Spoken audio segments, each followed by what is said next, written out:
emosyonal pa rin po ang ina ni Rene Baterbonia higit sa isang linggo pagkatapos sa pagkamatay po ng kanyang anak. Sa exclusive na panayam po ng News 5 sa kanya kanina, wala muna raw siyang ibang gustong isipin kundi ang mailibing ang kanya pong minamahal na anak. Kaya hindi rin po muna niya iniisip ang mga issues sa Ateneo, kabilang na po yung pag-resign nga po ni Coach Tab Baldwin.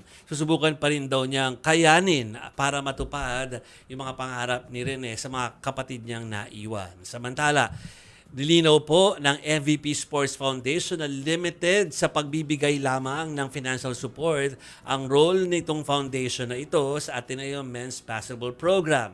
Sinabi po ni MVP SF President Al Panlilio sa isang pahayag na hindi involved ang foundation sa pag-manage o pag-oversee o pagmamayari ng operations ng team na ito. Nakiisa rin ang MVP sa Sports Foundation or yung MVP Sports Foundation sa pag-aalay ng buhay ng mga nasawing student athletes.